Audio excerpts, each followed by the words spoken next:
And I left this a little bit fat right where the magazine goes, because these Tikka magazines, they tend to be just a little bit loose, just a little wiggle. And if you extend this, if you make this a teeny bit fatter, I'm only talking about 25, 30 thousandths. If you make this a little bit fatter, that magazine goes in and it is like the door on my Toyota truck. All right, you may have noticed I left a little bump right there on the bottom. The reason I do that is to put a notch where it sits, it aligns itself on the edge of this bed.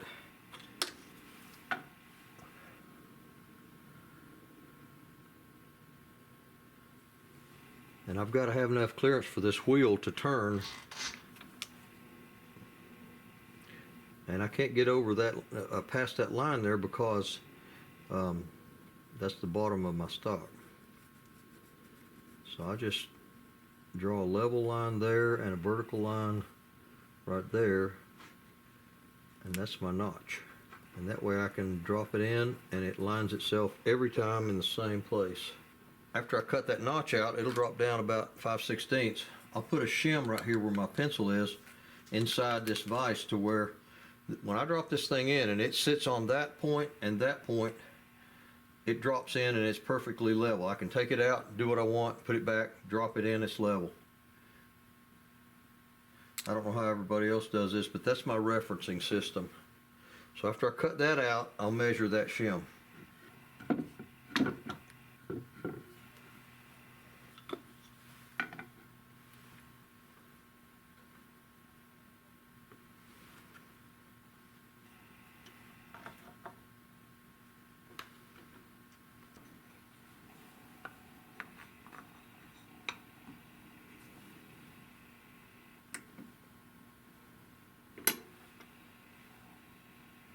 Wow, that is bang on.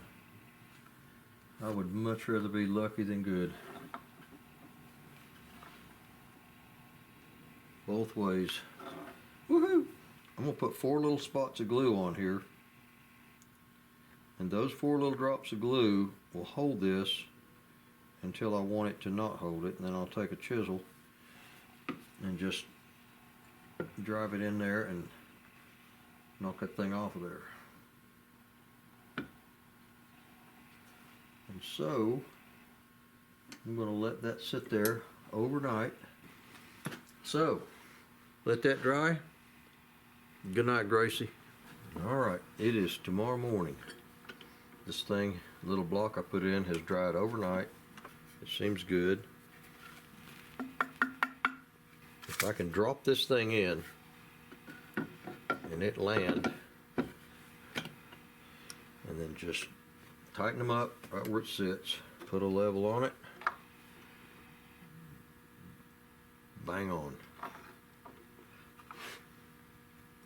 Both ways. Right now, the thickest place in this stock is right at 1.8, just a little under 1.8. I'm going to give that another 1/10. Actually, I'm going to give it a 1/10 on each side, because this is plastic. And plastic can be molded and reinforced and whatever, but I'm making this out of wood, so I need to make it a little bit beefier right around these thin areas around the magazine and the inside where the trigger's milled out. Of course, they took out a lot in here where the trigger is. They just made a big, huge cavity. I'm going to make it a lot less removed than that. I'm going to leave more wood in there, because it doesn't need to be all that big of a cavity. 0.95 on each side is 1.9 in the middle. So I'm going to come over 0.95 from this edge, leaving the fat part of this for the cheek piece.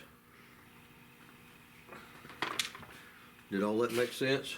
About as clear as mud? Okay.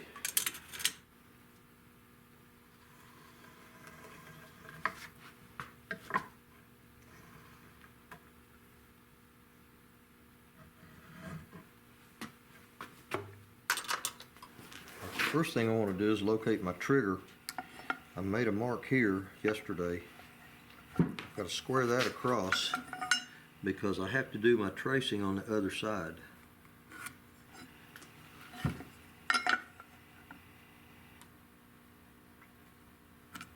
Alright, there's my trigger.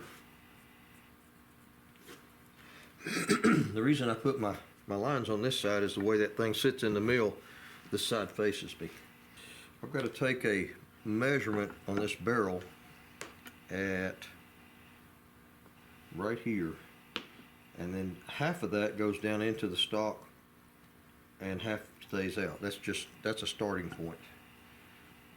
So right there I need a measurement.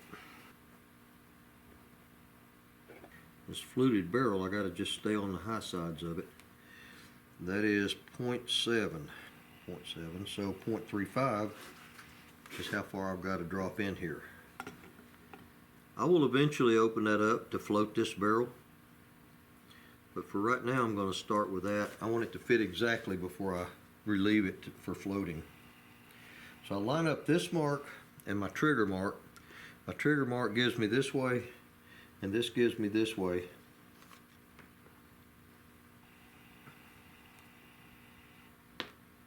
And then I have to determine how tall this is. That's going to be interesting. This right in here is where that stock drops down. That I call it a Winchester dip. Winchesters did that, same thing. But from right here I could measure and see how far that is from there to there. Make a mark here. That'll give me my up and down in the back. Now this is a round bottom mill, even though it's flat on the sides. It's going to be interesting trying to figure this out. I don't really have a good way to accurately measure that, except just eyesight. Mine is really not the best eyesight. I can't see pencil lead on black walnut, but I can see the edge of that tape.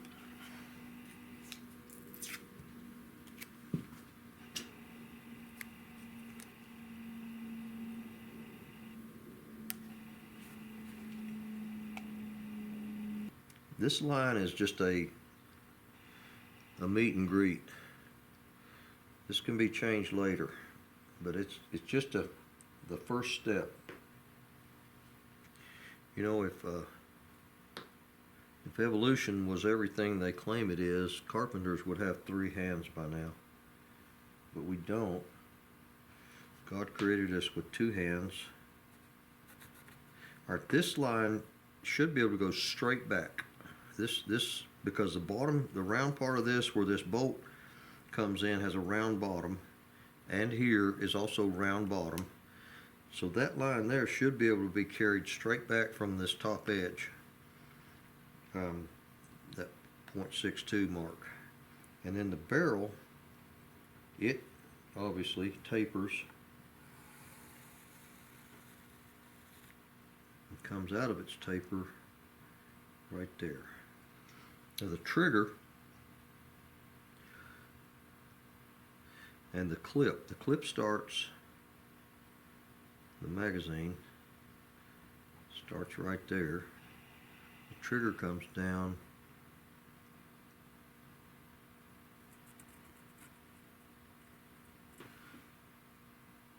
so the trigger drops through the bottom of the stock. It punches through right on these marks, and the center line, so it's between there and there and on the center line that way.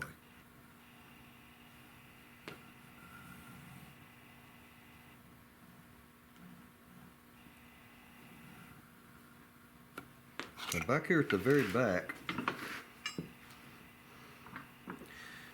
there's a little flat, and I wish they hadn't have done that. I wish they'd have left that round. There's a little flat place. Come on, camera. There's a little flat place right there. The bolt is milled round. See, it comes round all the way around, but back here in the back it's flat, and in front of it it's flat. So if I make this a round cut, there's going to be a gap. Now I can fill that up with bedding, which I will bed this area anyway. And that's probably the best plan. It won't be much.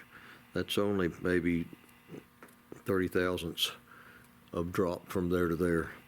And so the bedding being brown, it shouldn't show too much. I don't know why they did that. That's a little annoying, really. But they're making plastic stocks. They can shape that plastic any old way they want to. I have to transfer some top marks. The width of this square-sided receiver, 1.28 actually. So I've got to go half and half, 1.28 from the center line.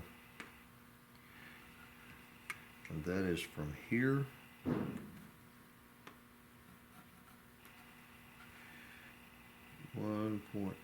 .28, and then the trigger group 435. I'm going to allow a little extra wiggle room and go ½ inch. There's no place to actually measure this round diameter. I'm going to have to just kind of figure out how round this thing is. They didn't do me any favors on that. I'll have to do a trial and error to see how big a diameter this cut is. I can check it. I have a gauge that I have for Mausers and for Winchesters and for Remingtons, and I can check it against that diameter and see which one it is. But right now I'm going to get my trigger assembly punched through, and that way I can drop this thing in place. Once I get the trigger down and I cut part of this out, I can drop it down and I can make a tracing of the top of it. I have to have lines here and lines here.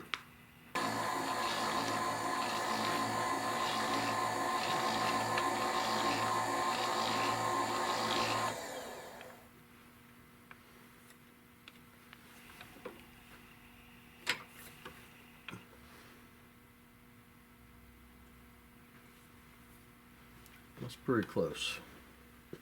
All I'm going to do with this is just punch straight out the bottom, because there's no need in stepping it around that trigger. It's completely hollow in the original stock, and the bottom trigger guard and clip holder assembly covers it all up except for where the trigger punches through anyway.